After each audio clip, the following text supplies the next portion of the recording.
Guys, kita udah lama nih nggak main ML. Yuk main ML yuk. Ayo, ayo. Gimana kalau kita 2 lawan 2 Oh, aja? boleh, boleh. Nah, gua sama Sesko, Iya, Natalia. 2 lawan 2 ya berarti. Oke. Kalau lawan cewek ya. Oke, siap. Nih gua mulai aja ya. Siap. Sini Grace. Yuhu, di mana kalian? Ada di rumah tidak? Oh itu. Mati. Di mana nih? Di mana nih? Halo RSS, masuk dulu. Kita bareng aja. Iya iya.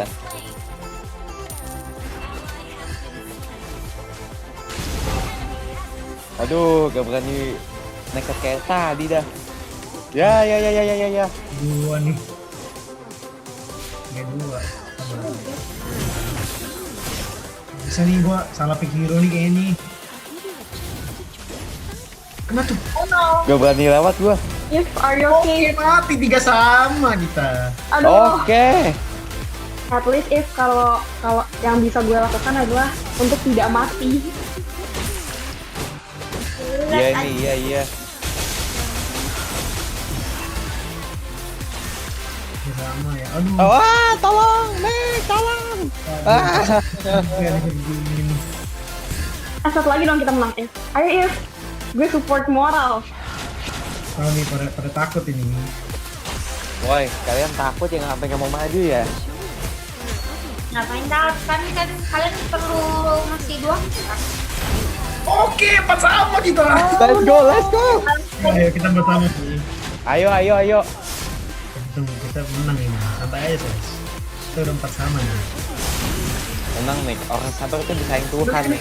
Ayo kita. Awas. If, Nah, ya, ya, ya. Udah kita menang. Kita menang. Ini kita bunyi lagi. alright. Tenang kita. Why? Udah kita 6-4 nih udah menang kita. Oke, langsung kita end aja lah ya. Oh, surrender lah. Surrender. Udah. Kita menang. Keren. Nah, Wah guys, seru banget. Tadi kita habis main Mobile Legend bareng-bareng. Info doang nih Pak Sam, tadi kita habis main Mobile Legend bareng. Karena kita tuh tadi ada waktu luang. Terus, iseng-iseng kita main game aja nih. Wah, kalian parah, kalian nggak ajak-ajak saya loh. Kan saya juga mau dong main. Lain kali Pak. Nah, kalau kita Oh, iya. ngomongin tentang game ini, itu tuh topik yang menarik banget. Karena tak cukup buat dibuka, harus terus digali, biar teranglah hidup dan sesama terberkati. Karena ini bukan obrolan biasa, tapi Obrolan penting. Iya, halo semua yang nonton. Perkenalkan, saya Natalie Grace. Dan kali ini kita bakal ngobrol-ngobrol tentang topik yang menarik banget nih. Tentu aja dari narasumber teman-teman kita. Dan juga ada guru nih yang hits banget tentang game. Ada Nicola Shaw, ada Jennifer Eve, dan ada Pak Octavianto Samuel. Apa kabar kalian Halo. semua? Halo. Baik. Wah, kayaknya di antara narasumber nih salah satu yang berbeda itu ada Pak Samuel. Coba menurut Pak Samuel itu aktif gak sih main game? Wah, kalau bilang main game itu udah apa ya? Memang udah dari dulu kebiasaan dari kecil sih. Jadi memang kalau main game tuh memang hobi, seneng. Tapi ya kalau makin gede usia ya tentu waktunya juga kan kita juga harus bagi dengan keluarga, harus bagi juga dengan pekerjaan, tanggung jawab yang lain. Tapi pada dasarnya kalau saya ada waktu luang untuk hiburan itu saya suka banget main kayak gitu. Gimana nih Grace? Kalau Grace sendiri? Kalau saya sendiri sih mungkin beda nih sama Pak Samuel. Karena Pak Samuel tuh udah punya pekerjaan tetap yang waktunya udah terbagi-bagi. Kalau saya dan teman-teman lainnya sebagai murid gitu mungkin waktu luangnya lebih banyak. Tapi kalau bagi saya hanya main game buat hiburan gitu, Sir. Coba kalau Nicholas gimana sih? Kan waktu kita tuh kayak banyak gitu loh buat main game. Biasanya Nicholas sehari berapa lama main game? Kalau aku sih biasa sehari, karena emang udah ada tim ya, aku biasa main sih buat latihan doang. Sama paling ya latihan ya paling mentok-mentok 2-4 jam lah, tergantung mood juga sih kadang. Kak udah ada tim sendiri. Kalau If nih gimana? Lagi main game apa sih? Terus biasanya berapa lama? Aku lagi main akhir-akhir ini Mobile Legends, PUBG Mobile. Terus berapa lama mungkin 2 jam, 3 jam. Tapi itu nggak diukur ya, cuma kayak diselang-selang misalnya selang-selang pelajaran kayak lagi lunch gitu aku main, habis pulang sekolah main gitu aja. Wah, berarti banyak juga nih waktu yang dihabisin buat main game. Berarti kalau gitu gimana sih kayak hal-hal lain dalam kehidupan? Misalnya kalian harus ngobrol sama keluarga atau mungkin kan harus kerjain tugas. Itu kalau dari Nicholas gimana buat bagi waktunya? Kalau dari aku sih, aku biasa prioritasin dulu sih yang penting, yang mana dulu. Jangan tugas lebih penting gitu bagi aku. Jadi aku kerjainnya tugas dulu, baru main game gitu, baru latihan. Soalnya kalau misalkan main dulu baru tugas tuh kayak ada yang ganjel gitu sih. Kayak nggak tenang gitu lah, mainnya nggak lepas. Tapi nih ya guys, kita kasih tahu nih, Nicholas itu tuh atlet e-sport. Pasti nggak sih game itu jadi prioritas? Nggak mungkin game nggak jadi prioritas. Apalagi sering menang lomba gitu loh guys. Enggak lah, Iya. masih sekolah lebih penting lah. Kalau menurut Pak Sam gimana nih Pak? Tentang Wah, ini seru banget ya, maksudnya kalau di seusia kalian ini sekarang games itu udah bisa diakses lewat mobile dari handphone gitu, enak banget. Kalau dulu kan Iya. harus pakai PS lah, pakai laptop, terus harus ke rental mungkin kalau nggak punya PS gitu ya, harus ke rental gitu, dan ini cari emak-emak gitu ya, cari emak saya maksudnya ya. Tapi untung dulu saya punya sendiri jadinya bisa main di rumah gitu. Tapi membagi waktu ini kayak Nicholas ini penting juga, karena kayak saya pun saya juga pingin main untuk hiburan gitu ya. Makanya biasanya kalau dari pagi sampai sore masih di masa-masa jam kerja, ya pasti kita akan fokus di kerjaan kita dulu, karena udah terbiasa dari saya sekolah juga nih dulu nih. Jadi pas usia kalian, saya pernah muda ya guys, saya pernah muda ya. Jadi pas saya muda itu, jadi saya kerjain PR, tugas segala macam itu bahkan kalau bisa sebelum saya sampai rumah. Nah jadi waktu saya masih di sekolah, waktu ada waktu break istirahat atau apa, sebelum dijemput atau saya sebelum pulang, saya kerjain dulu di sekolah. Jadi pas pulang saya udah nggak punya tanggungan. Nah jadi habis itu biasanya baru saya main. Nah kalau If kayak gitu juga atau beda nih If?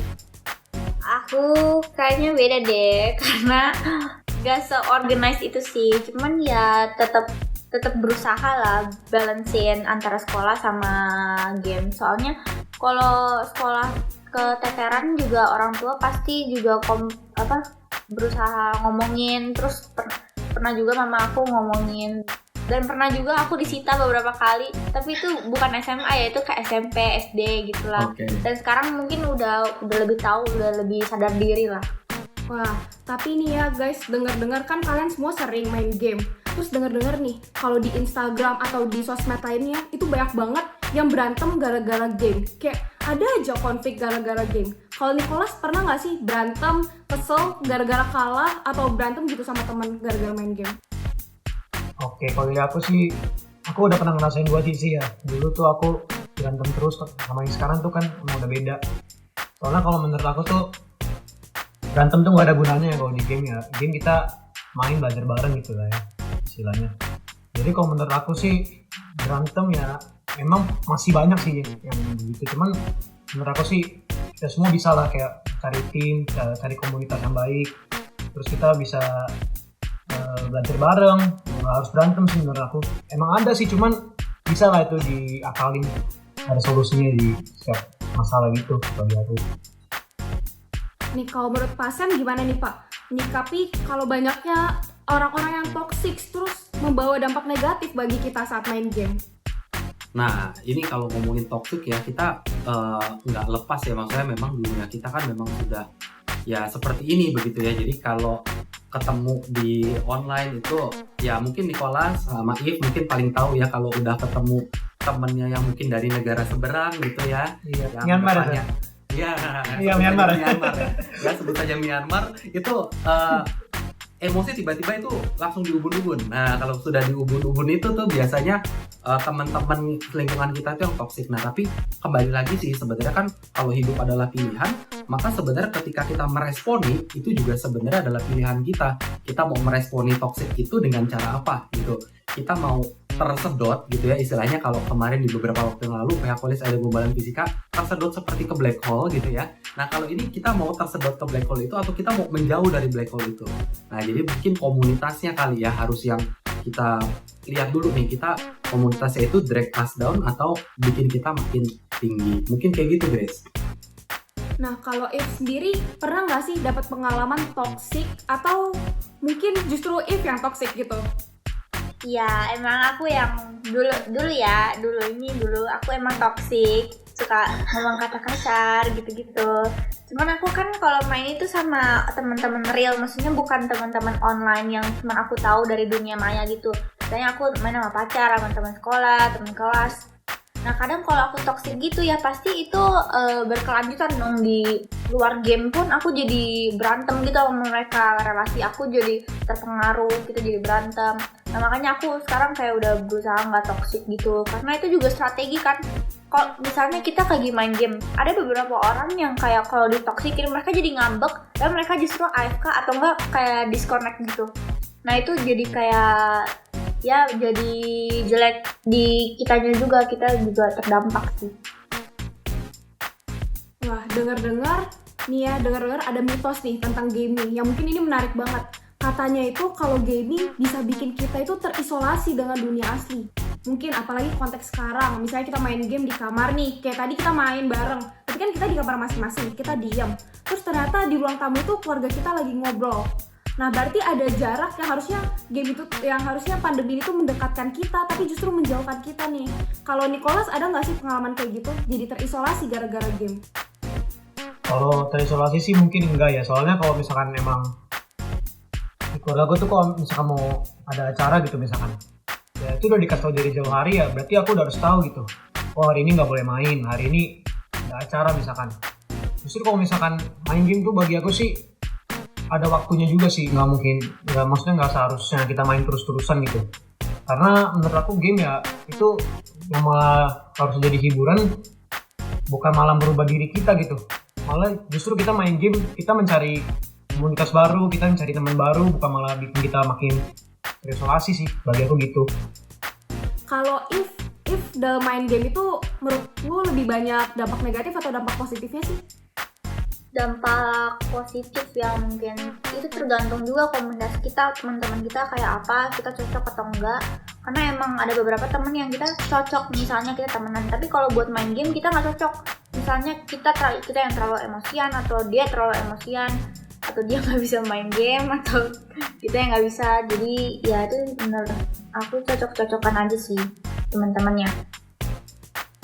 Nah, kalau menurut Nicholas gimana? Karena kan Nicholas kayak the next level of gamer gitu. Enggak. Tapi kalau nggak salah kan Nicholas habis menang kan, kemarinnya menang juara kan, jadi kamu pasti beda dong. Oh, kalau dampak positif sama negatif ya? Iya, Kalau dampak positif, kalau dari game yang udah aku mainin Mobile Legends itu aku belajar banyak sih.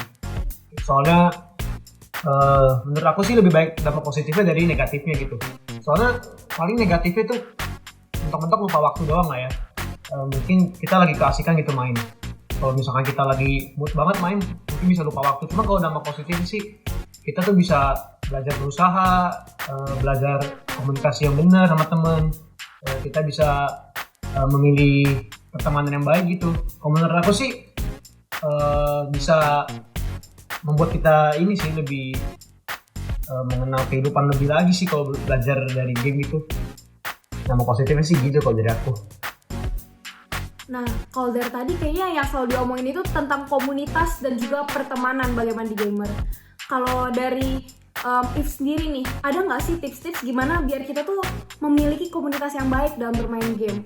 Nggak termasuk ke komunitas yang negatif, dan mungkin bisa juga dibantu kalau teman-teman yang lagi nonton Open nih, mereka berada di komunitas game yang buruk gitu, yang toxic. Ada nggak sih cara keluar dari situ atau gimana biar kita sadar gitu? Menurut aku pasti kita bukan yang nggak tahu ya kalau teman kita toksik. Misalnya kita satu kelompok ini, kita emang tahu dia toksik, cuman kita dia tetap teman kita mungkin mikirnya gitu ya, dia tetap teman kita. Terus kalau nggak diajak main nanti nggak enak. Menurut aku itu nggak enak, faktor nggak enakannya itu aja sih yang menghambat ya. Kita seharusnya bisa tahu ya, bisa ya jangan pilih-pilih teman banget sih, cuman kita harus bisa pilih-pilih lah. biar kita juga nggak terpengaruh, biar kita nggak, justru kita yang stres kan kalau kita main sama temen yang kayak emosional gitu-gitu, ngomong kata kasar, kita dikata-katain terus, itu juga bikin stres. Jadi menurut aku kita juga harus bisa tinggalin faktor gak enakan itu sendiri, soalnya kan itu ya you have to think about yourself juga kan, gak cuma teman kalian.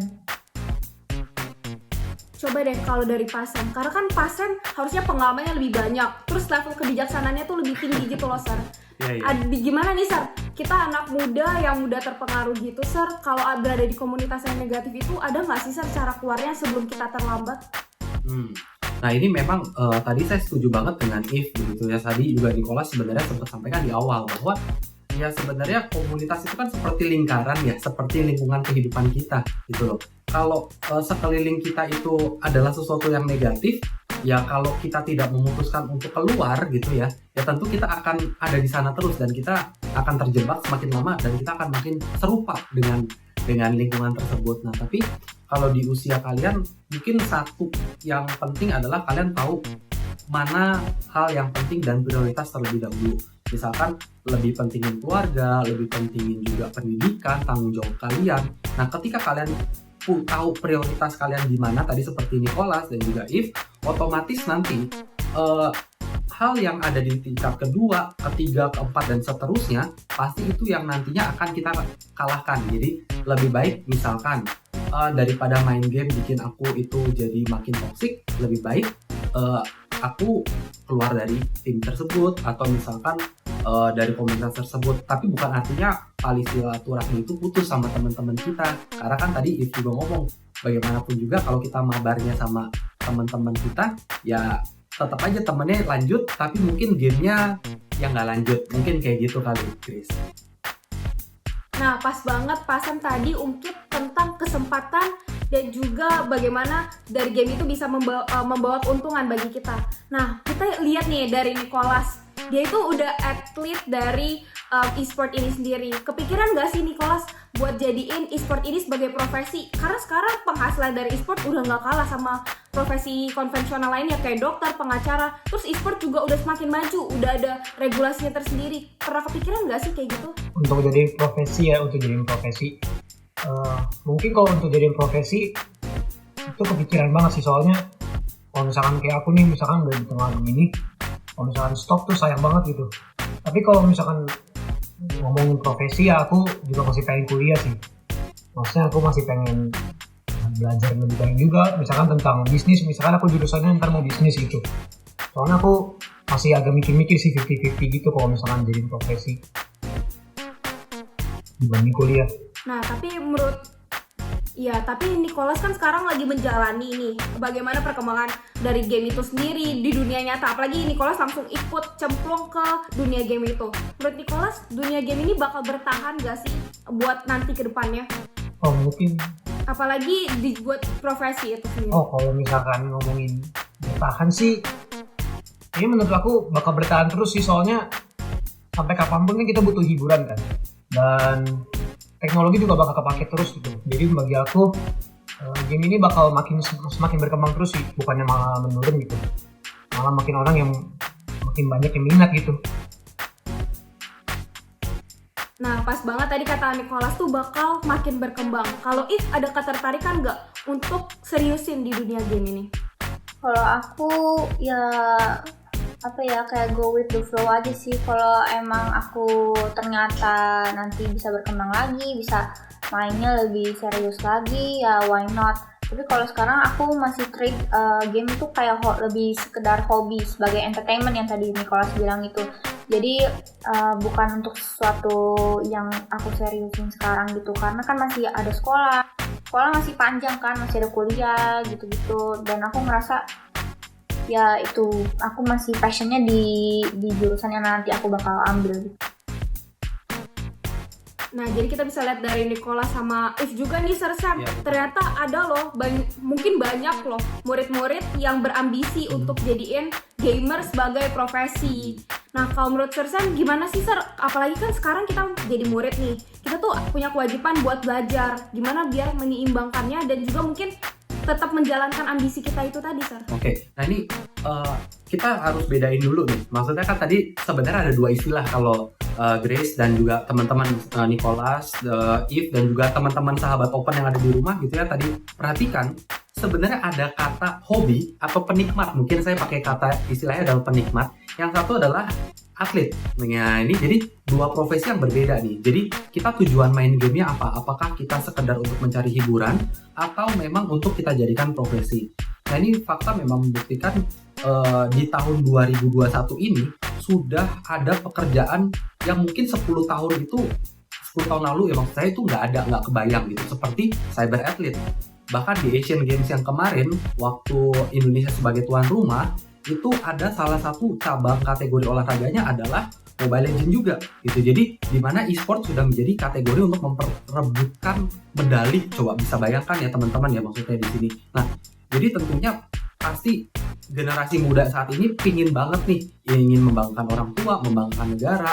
Nah, tetapi satu hal yang perlu diingat kalau di UPH College kita punya istilah namanya student athlete. Nah, jadi student come first and then athlete come second. Jadi student dulu nih. Jadi tadi si Eve bener banget. Jadi memang tanggung jawab kita sebagai studentnya itu dulu yang memang harus kita prioritaskan. Baru kalau ininya sudah selesai semua, sudah bagus, sudah mantap, kita mau atlet silakan. Tapi jangan sampai kita atletnya itu yang lebih penting daripada studentnya. Karena bagaimanapun juga saat ini kita statusnya masih pelajar. Jadi menyeimbangkan waktu, tanggung jawab, prioritas itu hal yang sangat penting. Grace. Wah, bener banget. Apalagi bener banget sih, setuju banget apa yang diomongin sama Pasan tadi. Mungkin kalau Nicholas sama Eve kan yang benar-benar merasakan dan juga menjalani dua hal tersebut secara bersamaan. Kalau Nicholas ada nggak sih tips gimana biar mungkin teman-teman Open di rumah bisa tetap main game dan diseriusin kayak Nicholas, juga mungkin nilainya tetap bagus dan tetap menjalankan kewajibannya sebagai pelajar? Mungkin kalau dari aku sih kita harus tahu ya life balance itu. Ada yang namanya life balance. Jadi kita harus tahu mana yang lebih penting, mana yang lebih harus didahuluin gitu. Misalkan kalau aku sih ya kembali lagi kayak ke awal, aku lebih pentingin pelajaran gitu lah ya. Jadi aku tuh lebih fokus ke tugas kayak tadi aku yang ngomong di awal gitu. Aku lebih pentingin tugas dulu baru game gitu. Jadi kalau untuk mengimbangin dua-duanya, ya kalau dari aku sih mungkin kita harus tahu prioritas kita lah ya sebagai pelajar gitu. Misalkan kalau misalnya kita main game tapi guru ngejar kita buat kumpulin tugas itu kayak nggak enak gitu dari kitanya. Mungkin kita main game juga bakal kepikiran terus kayak waduh ini tugas gue yang ini belum kelar, yang ini belum kelar. Nah mungkin kalau dari aku sih harus tahu prioritas sih kalau sebagai pelajar. Nah kalau dari Eve sendiri ada nggak tips-tips biar kita tetap bisa menyeimbangin tadi? Menurut aku tips paling penting itu harus belajar nyicil tugas, karena di UPH College ini kan tugasnya itu kayak yang paper atau tugas yang kayak bukan sehari kita bisa selesai gitu, bukan beberapa jam kita bisa selesai. Makanya kita harus bisa nyicil. Soalnya tadi kata Nicholas juga kan kita jadi ke pressure kalau kita dikejar-kejar tugas. Terus kita harus mikirin, harus pusingin gitu. Makanya kita harus nyicil dari ini. So nanti pas akhir kita bisa kayak lebih benar-benar enjoy lah waktu luang kita gitu. Wah bersyukur banget nih teman-teman di UPH College khususnya masih punya terasa prioritas dan juga tanggung jawab yang tinggi sebagai pelajar. Pembicaraan kita hari ini tuh insightful banget ya guys. Kita yang poin-poin yang kita dapat itu kita harus pintar-pintar membawa diri. Terus jangan sampai game yang harusnya rilis stres malah jadi stresor bagi kita. Juga jangan lupa kita harus mengingat tanggung jawab kita dan juga prioritas kita saat menjadi pelajar. Meskipun kita juga butuh refreshing dengan game tadi. Terima kasih telah menonton Open pada episode ini. Semoga info-info yang kami sampaikan bermanfaat dan sampai jumpa di Open selanjutnya. Thank you guys. Thank you, bye.